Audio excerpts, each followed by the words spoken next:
চার নম্বর শুনেন, ওয়ালা তাকরাবুল ফাওয়াহিশা মা যাহারা মিনহা ওয়া মা বাতান। আল্লাহ বলেন 4 নাম্বার হারাম করলেন আল্লাহ। নবী তুমি বলে দাও, প্রকাশ্যে হোক কিংবা গোপনে হোক, ফাহিশা কাজ গুনার কাজের কাছে তুমি যাবে না। এগুলো একটা নিয়ে আলোচনা করতে গেলে অনেকক্ষণ লাগবে। 5 নাম্বার আল্লাহ বলেন, ওয়ালা তাকতুলু নাফসাল্লাতী হারামাল্লাহু ইল্লা বিল হাক্কি। মানুষ মারার করবে না।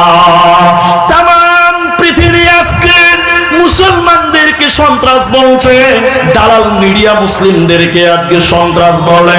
না না না, মুসলমান কোনোদিন সন্ত্রাস হতে পারে না, মুসলমান কোনোদিন জঙ্গি হতে পারে না, মুসলিম কোনোদিন সন্ত্রাস হতে পারে না। কোরআন বলছে কেউ যদি অন্যায় ভাবে একজনকে মার্ডার করে, সে যেন পুরো মানব জাতিকেই মার্ডার করলো। এই জন্য ইসলাম মানুষ হত্যা করতে বলে না, সন্ত্রাসীকে আশ্রয় দেয় না, প্রশ্রয় দেয় না। আল্লাহ হারাম করেছেন, ওয়ালা তাকতুলু নাফসাল্লাতী হারামাল্লাহু ইল্লা বিল হাক্কি। তোমরা মানুষ মার্ডার করবে না, ইল্লা বিল হাক্কি, তবে হকের সঙ্গে মারা যায়। মানুষ মার্ডার করবে না, তবে হকের সঙ্গে মারা যায়। এই কথাটা যেন ভুল না হয়, মিডিয়াও শোনো, এই কথা যেন ভুল না হয়। আমাদের মিডিয়ার অনেক অবদান আছে ইসলামের জন্য। আমরা জালসা করি, নেকি পাবো। ওরা যদি ইউটিউবে প্রচার করে, তারাও নেকি পাবে, পাবে না ভাই? পাবে। গান থেকে যদি বঞ্চিত হয় মানুষ, জালসা শুনে, এখন যেখানে যে সেখানে বলছে মুলি সাহেব আপনাকে মোবাইলে দেখি, তা কাদের দৌলত? সব ইউটিউবার দৌলত। কার দৌলত বললো? ইউটিউবারের দৌলত। আরে আগে ইউটিউব ছিল না, মানুষ গান শুনে বেড়াতো, ক্যাসেট শুনে বেড়াতো।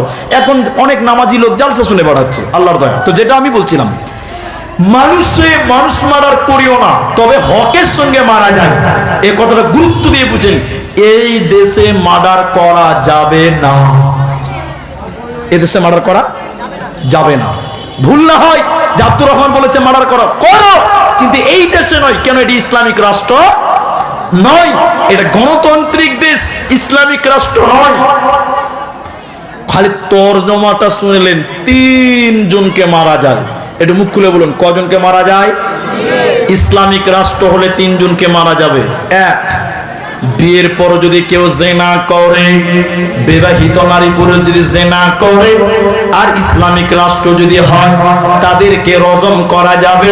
ইট পাথর ঢেল চালিয়ে কোমর পর্যন্ত পুঁতি দিয়ে রজম করা যায়, যদি ইসলামিক রাষ্ট্র হয়ে থাকে। 2 নম্বরটা শুনে নাও, হত্যার বদলে হত্যা, হত্যার বদলে হত্যা, যাকে বলা হয় কেসাস।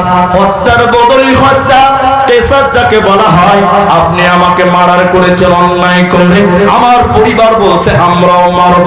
ইসলামিক রাষ্ট্র যদি হয়, অনুমতি যদি পাওয়া যায়, তো মানুষ মার্ডার করা যাবে। তাহলে বিবাহিত ছেলে মেয়ে জেনায় লিপ্ত হলে তাহলে হত্যা করা যায়। আর মানুষ মার্ডার করলে বদলা স্বরূপ কেসাস যাকে বলা হয়। 3 নাম্বারটা শুনলেন, কেউ যদি ইসলাম থেকে বেরিয়ে যায়, মুরতাদ হয়ে যায়, ইসলামিক রাষ্ট্র যদি হয়, কোরআনের বিরুদ্ধে যদি উল্টা পাল্টা বলে, সরকার তাকে পুলিশের মাধ্যম দিয়ে অ্যারেস্ট করাবে আর বলাবে, বলো তোমার ভুল হয়েছে, যদি ক্ষমা চেয়ে নেই মাফ করে দিতে হবে। আর যদি ক্ষমা না চায়, ইসলামিক রাষ্ট্র যদি হয়, তাহলে তাকে ফাঁসিতে ঝুলিয়ে হত্যা করা যাবে। এই 3 জনকে মারা যায়। মুহাদ্দিসিনে কিরাম, মুফাসসিরিনে কিরাম, চতুর্থ আর একজনকে বলা হয়েছে। সেটা কাকে মারা যায়? বাপ এবং বেটা। বাপ এসেছে বেঈমানদের দিকে, আর বেটা এসেছে মুসলমানদের দিকে। ছেলে মুসলিম হয়ে জিহাদে এসেছে, বাপ কাফের হয়ে জিহাদে এসেছে। এবার বাপ কাফের, ছেলে মুসলমান। এবার যুদ্ধ চলতে চলতে ছেলের সামনে যদি বাবা চলে আসে, এই ছেলে যদি তার বাবাকে হত্যা করে দেয়, এটা শুধু যুদ্ধের ক্ষেত্রে প্রযোজ্য। অন্য সময় বাপকে হত্যা করা যাবে না, ওই সময় কোনো গুনাহ হবে না।